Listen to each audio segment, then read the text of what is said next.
Good evening, everybody. Thank you so much for joining us today.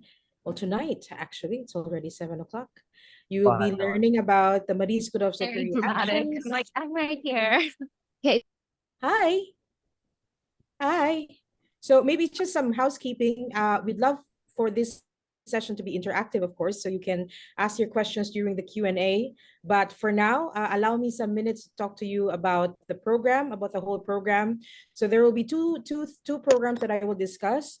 One is the Marie Skłodowska Career Actions, and then also the European Research Council grant. So these are incredible programs. I myself, I'm an alumna of the Marie Curie, and I used to be chair of the Marie Curie Alumni Association, and now the contact point for the Marie Curie and also for the European Research Council. There's actually another alumnus joining me, but he has some connection problems. So with your permission, I will start because we only have a few minutes for this session. Just give me a second. Hopefully I can open it. There we go. Okay, so my name is Jen. You can call me Ate Jen since I think most of you are younger than I am. I will talk to you about Horizon Europe Pillar 1, and this program of the European Commission. It has a lot of opportunities for Filipino scholars and researchers and scientists. So Horizon Europe is a flagship program of the European Commission. It is on research and innovation, and it is open for the world. Of course, we know that science is inherently international, and of course, when it comes to the brightest minds getting together, it is not just in one region. So definitely, there are excellent scientists in our region. So getting together, especially addressing our common problems, the Sustainable Development Goals, that is exactly what we want to do together. And I'd like to welcome the alumnus I was talking to you about, Horizon Europe. Dr. Terence Yeah. Albakita. You know, Terence, when I see You your want name, to I hear it, always man? assume that the AI means artificial intelligence, but there is nothing artificial about Dr. Terence intelligence, of course. Terence, can I bring you in just to say hello before I Yes, continue with the yes, yes, presentation? yes. Please just say some things. Hello, everyone. Good evening if you're in the Philippines, and wherever you are, good day. I hope you can Thank see you. my screen. Yes, we can see you. So I'll bring you in for some tips and tricks later on. But if you allow me to just continue with the presentation. So Horizon Europe, this big program of the EU, there's a lot of strands here, a lot of pillars. But we will just talk about pillar one, which is on excellent science, and two things there: the European Research Council and the Marie Curie grants. And here on Excellent Science, this is really on equipping researchers with new knowledge and skills through mobility and training. That is the MSCA. And then there is another program, the ERC grants, and this is for frontier research, which both of those are open to all of you inside this room. So Horizon Europe Pillar 1 offers opportunities for individual researchers of any nationality. So if there are also other nationalities inside this room, you are also encouraged to apply for these grants as well. There is another pillar. So if you are administrators or you own businesses, you can take a look at the pillar 2, but I won't discuss that for now. On the Marie Skłodowska Career Actions, again, it's part of the Horizon Europe program. There is 6.6 billion euros allocated for this program. And these are the key features. So of course, it's for training of researchers, career development of all stages of the career. So this means that it doesn't matter if you're just starting your career or if you're a little bit more mature in your career as a researcher, there is a program of the MSCA for you. And of course, this is a bottom-up approach, and it is for all domains. Doesn't matter if you're in the natural sciences or the social sciences or humanities, this program is open. It's international, cross-sectoral, and interdisciplinary mobility. So you really have to move. So you have to move to Europe. If you are from the Philippines, you're moving to Europe. And then also, this does not only work with universities or research institutions. This is also for businesses. So you can actually go and do your research in a business setting. So if you, for example, want to work with Volkswagen, let's say, because there is a research that you want to do with them, that's completely open as well. Of course, attractive working and employment conditions, and it's an excellent program. As I said, I'll show you some of the things that you would be benefiting from if you are part of the program in the next slides. And this is, of course, I know that most of you are quite young inside the room. So I will talk to you about three things because there's a lot of actions under this, but I will talk to you about the staff exchange program, the postdoctoral fellowships, and the doctoral network. So there you can have PhD scholarships as well. So let's start with the postdoc fellowship. Of course, this is for those who already have their PhD. So you can either, there are two things here. It's either you are a European coming to the Philippines. So if there's a spattering of Europeans inside the room, please come to the Philippines, be hosted in our excellent, universities also here. But European postdoctoral fellowships are for those who are Filipinos going to Europe. And then the global postdoctoral fellowships are for Europeans coming to the Philippines, for example, or any part of the world. So this is funded for 1 to 2 years and open to all nationalities. And this is a bottom-up approach. So basically, it's your research. And you find a host that will host you, have you for the duration of your research. So it's great because it's really your idea. So you only just need to have a good proposal. These, of course, who can apply? You will also always have to have a PhD for the postdoc. But the great thing about this is, you have 8 years after your PhD to apply. So think about it already if you are doing your PhD. And quite a jump there. There's another program here, which is staff exchanges. So if you are one of those that can't really leave for a very long time to go to Europe, you can encourage your institution to be part of the MSCA staff exchange, because these are, month-long mobility schemes. And so it doesn't take you quite a long time from your work or from your family, let's say. So, but still, it is an exchange. There's a transfer of knowledge. So if you are a Filipino, you go to Europe and also you can host European researchers in your institution. So think about this if you want to have more short-term exchanges available for you. And finally, because most of you are looking for a PhD, there is what you call as the MSCA Doctoral Network. And again, these are interdisciplinary international doctoral training networks, and partners can be based in different countries. And this is for training early stage researchers. And also it provides doctoral training and research opportunities in a specific area. So before I show you what you will get, I'd like to bring in now Terence. Terence, perhaps you can tell us a little bit about your experience with the MSCA PhD. How was it? What was your topic? And some tips and tricks to those who are interested, please. Okay. Hello, everyone. I hope you can see me and you can hear me clearly. If you put that near you, it's much better. Yeah, thanks. Okay, perfect. So I was enrolled or part of this program called Comparative Insect Chronobiology. So this is studying chronobiology in insects. So this is a study of biological rhythms. So we were comparing different insects, how the molecular mechanisms of this circadian clock is working with insects. So it's actually the good thing about this program or MSCA in general is that I was trained by many experts or global experts in the field of chronobiology.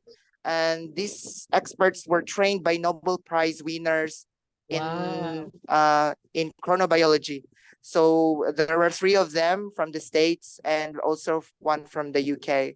And they were trained, and this is the good thing about it. Like you are part of a network that are really experts in this field. And for the next thing, there's generous scholarship. Like I received 3,000 in this range, 3,000 euros per month for 3 years. But then my supervisor, since I was working very good with my PhD, even though I finished for after 5 years, they try to look for fellowships or scholarships or something support to my remaining 2 years. So you don't need to worry about that it will end for 3 years. But some countries can have it for 3 years. Like you have a limit. You cannot extend, like for example, in Italy. So they have it exactly for 3 years. So you don't need to worry about extending. And the next thing would be like you are more exposed to different, I mean, experts or training from different universities or even by industry, because the network has also industry partners that would give you some they will facilitate knowledge exchange between academics and also with research industry or private companies at least. And also they share their expertise between there's no like competition, so there's the research culture is very good. And I believe that is also the good thing about this MSCA doctoral network or doctoral fellowships. So right now after finishing my PhD, I was able to apply to go back to the Philippines and render also service to the country in the Philippines. So it's fulfilling to bring the expertise you learn outside the Philippines to our local researchers. So I think that was the most that was a very motivating part for me, or things that I didn't regret taking this fellowship. I hope that covers everything. Yes, Doc Jen, that's incredible. Thank you so much, thank you Terrence. very Well, much. I'll bring you in later on again, especially during the Q&A. But thank you so much for that. It's a great start. In my case, I did my MSCA actually in Bradford, but that was my host institution. But I was doing sustainable peace building, so part of this really very multicultural and very diverse group of researchers and scientists as well. But I did part of my research also in Barcelona in Spain. And until now, you're still connected with the networks and the, still a great support when it comes to, your career, also finding, partnerships for and collaborations for things that you do. So it's like a gift that keeps on giving, right, Terrence? So, and the other thing is there is an alumni network, and every year, while you are a fellow and after your fellowship, you can be part of this alumni network. And this is an incredible network. It's really a group of some of the best minds, around the world gathering together. And you will find out that these scientists and researchers, they are not only excellent in their science, but they also have the heart, for to really build a better world. So it makes you believe in humanity once again. So it's really a great network. But let's talk about finances, Terrace. You were saying that you were getting about 3,000 euros. That's more or less what you get. Of course, there are taxes, right? So if you see here, this is what you will get. If you are looking, let's look at closely more at the DN, which is a doctoral network, the PhD. You see there, you have a living allowance of about 3,000 above 3,400 euros. Apart from that, you also get a mobility allowance. So, and you also get that monthly. So you get 600 euros of a mobility allowance. And then if you are bringing your partner or your husband, your wife, or your children, then you get an additional family allowance. And that is 660 euros per month. So I know that some of you are worried, oh, I'm already a married I'm already married. I have a family. What about them? So if you decide to bring them with you, they do get this support. And as you know, if you have kids, the schools are free. The public schools, excellent public schools in Europe, of course, and you don't need to pay there. Your kids get excellent education. So while you are doing your research, you also have, this perfect work-life integration, I think, which is also what we want as scientists and researchers. If there are also some allowances, if it's applicable to you. You have a long-term leave allowance and a special needs allowance. So there are particular instances where you might, hopefully you don't need it, but if you do need it, that it's there. It's also to support you. For the institution, you get a research training and networking contribution. That's also per month, and management and indirect costs. So for example, if you need something for your laboratory, you need equipment, or you need a laptop, or you want to present in a conference, let's say, there's also that fund that supports you. And as Terence was saying, after that, even after your PhD and you do excellent work like Terence did, then and you decide to stay, of course, then there are opportunities as well for you. But something also very very admirable about Terence is that he's back because he is actually a balik scientist. So he's giving back to the country. So thank you so much for that, Terence. So apart from the MSCA, because I'm rushing, sorry if I'm rushing a little bit, because I want to give you time to ask Terence and myself questions. There is another program, and this is the European Research Council. And these European Research Council grants, these are, and I hope also, Terence, you are interested in this. This is really to support the emergence of research leaders in Europe, but also opening it to the world. So it's the only criterion here is excellence. So it can be in any domain. This proposal that's coming from you, and the only requirement there is really excellence. So these are the grants. So if you are, and of course, this is already for career researchers and scientists. So this is postdoc, okay? So after your PhD. But I wanted to show you as early as now, because while you're doing your PhD, then you can, of course, there's a phone that's ringing.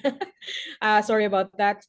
So you can already think about what you will do next, all right? So if you are 2 to 7 years after PhD, you can apply for a starting grant. That's 1.5 million euros to build your own research, and that's for 5 years. And there is actually a Filipino now, Jojo Nemsing, who is enjoying a starting grant, and he's doing excellent work as well. So you can Google him and see what he's up to. If you are a little bit more mature, 7 to 12 years after a PhD, you get 2 million euros with your excellent research, and that is called a consolidator grant. If you are more advanced, in the last 10 years, you've had contributions to science, you can get up to 2.5 million for 5 years. There is also another program where principal investigators from Europe, let's say, and from the Philippines, they can work together on a research, and they can get 2.5 million for 5 years. So sorry, 2.5 million for 6 years. So these are incredible, programs that I want you to really think about. And also it covers all domains of science. It doesn't matter if you are in the humanities or the social sciences or the natural sciences, you can have this opportunity as well. Okay, so just to show you some achievements, hold on.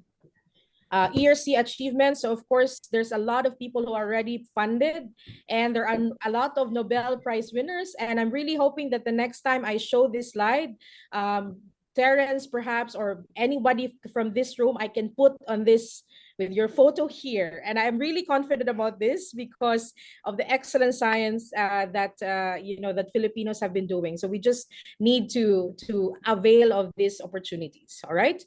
There's also additional startup funding for those for scientists moving to Europe, about 500,000 for starting grants. And the great thing as well is, if you are a member of the institution, you can keep your affiliation with your home institute outside of Europe.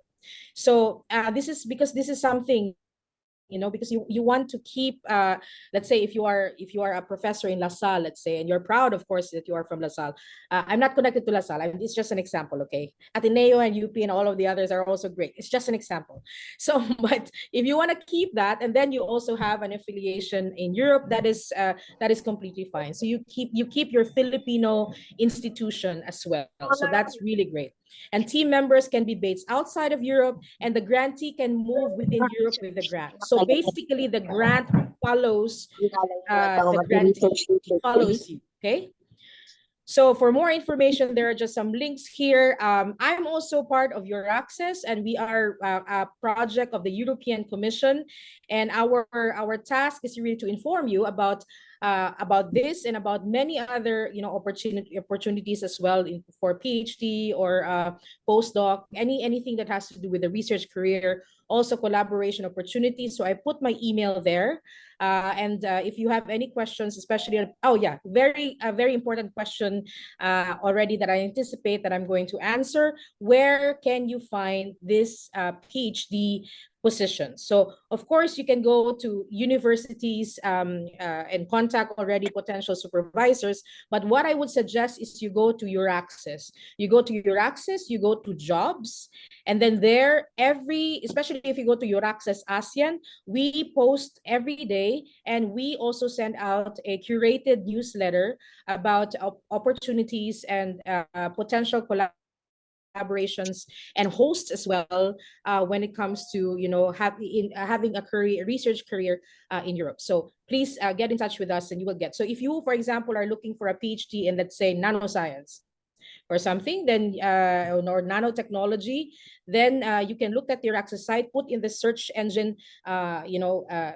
nanotechnology, and then it will come out, it will populate. Okay, so just now I just posted 10 opportunities, so keep on looking, make it a daily habit to look at the grants available for you. So I think that's it. Now we would like to open the last 8 minutes for questions, but I'll ask a question first to Terrence. Terrence, can you give us maybe some tips on how to do this properly? What do you think a person can do, to make sure that they are successful in their MSCA journey? So maybe firstly with application. So thank you, Ma'am, Doc Jen.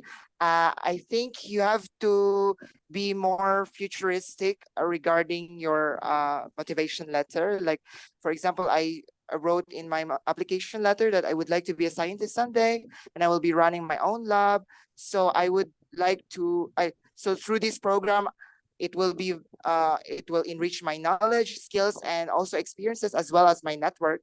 So that's probably how you should construct, just an example, your motivation letter. And if you're selected, I know before maybe selection, you have to be prepared, because they will really ask you questions specifically or technically. So in terms of my program, they asked me if I know how to dissect insect brains with very small insects. So you have to be prepared to some questions like that. You don't need to have publication. They didn't even ask me about if I have published something out of my master's or bachelor's thesis, but you have to just be like you want to learn. You have to show that you're really motivated. And during your MSCA, you have to prepare timeline, like calendars, if it's traditional or digitally prepared, because it will help you, guide you with your preparations, experiments, and so on. Because I think in the last minute of my PhD experience, it was very useful, especially when things are like, we have to do this parallel experiments that you have to meet up the data that should be included in your thesis. So I think if I have the chance to go back, I would be more organized in terms of my experiments. So that's how I survived. And be sure to have extra time also to relax, because I think it will help you regain or charge up whatever was like you lost something out when you, or burn out. I mean, sorry, if you're burning out. So please take a break as well, but not that long. So I think that's all. Thank you. Not that long. Yeah, indeed. True. We want to take a break, of course. We want to recharge. So I know that a lot of you inside the room, you sometimes you're overwhelmed about taking the first step, right? So maybe it could be like how to find a supervisor or how to find a host or basically where to find. I gave you one example. So please also get in touch with former scholars. So if you Google Marie Curie Alumni Association, MCAA, we are a group of scholars that we are alumni of the associate of the program, and we are very willing, to have more Filipinos, avail of the PhD and even the postdoc opportunity. So please just get in touch. I have a question here, and I hope this person doesn't mind me saying this for everybody. Her question is actually about masters in international relations, and what about the best, where to find the best grants. Okay, for the masters, of course, you have the Erasmus Mundus scholarships, and then there is a catalog that is being sent out by the commission. It's regularly updated. So I think, okay, I'm biased, but I have to say, the Masters in Global Studies, for example, is a great program. So, and also there is a NOHA Mundus, which is on humanitarian action, which is also an interesting program. But there are a lot more programs that are very new. Because I'm also an alumna of Erasmus Mundus, so you can also take a look at that catalog, okay, of Erasmus Mundus. However, all of the member states as well of the European Union, they also have their own grants. So I can only say a few. For example, Campus France also have their master's program in international relations. The EFL scholarships, they have that. Of course, Germany also has their own scholarships, and of course, in Germany, there's a lot of international relations institutes as well. And Austria, where I also did one of my master's degrees, it also has a great international relations program. So it's really just spending time looking. But take note that the EU member states always have like this also their national, apart from the Erasmus Mundus as well. Okay. Will this program help us in choosing the career which will suit us or perfect for us? I mean, this is Jen, this is your choice. Basically, we're hoping that our experience will maybe push you a little bit to the path that you carve yourself. I mean, for me, I never thought I would really do a PhD. I also didn't think that I could do a master's in Europe, because you know how Europe. So unless you have a trust fund, it's going to be prohibitive. But because of these opportunities given by the European Commission and the EU member states, then we are able to go. And of course, we try to give back as much as we can. So we're hoping that this is I guess, for a lack of a better term, an inspiration. But you carve your own path, and whatever is perfect for you is basically your decision. So we're hoping that this will, for us, it was a great experience, and hopefully, if you do it too, it will be a great experience as well. But you define your terms, okay? You define what is perfect for you. A scholarship and PhD in science education in Ireland. Interesting question. Actually, we had a speaker from Ireland who was the research director. There are indeed several projects several scholarships in Ireland. I'm not sure specifically in science education, but please do search on your access, and please email us just in case you can't find it. Email us, and maybe we can point you in the right direction. Any specific international study scholarships in humanities? Yeah, I mean, the Marie Curie, the Marie Curie is open also to humanities. It's not just for what they call as the hard sciences. I don't like this distinction because, but they call it like that. But it's open to even to art, art, humanities, and it's very interdisciplinary. So just try to look at, you can also look at the Marie Skłodowska Career Action site of the commission, and they also update that regularly, but definitely it's open to the humanities as well. qualification for scholarship, grades oriented, or more into experience? I mean, in my experience, but Terence, maybe you can take this question. Are the qualifications for scholarship grades oriented or more into experience? I think it's with more into experience, I think, because it's they want you to contribute to the project. And if the grades was just maybe 20%, I was not even asked if I'm top in my class. It was just about if you know something about what the project you're applying for. So I think you have to be prepared or be to apply to programs or projects that are that you have experience at least 1 or 2 years, depending on your profile or qualification. Yes, that's right. So it's I mean, of course, we cannot be perfect perfect with our grades. There are times that we have a kolelat grade, so don't worry about that. It's fine. I agree with Terence. It's really more in your experience. But of course, if you graduated from honors, well and good. But if you didn't, don't let it stop you from, of course, from uh, applying for the grants. There's a question here on the associated countries of ERA.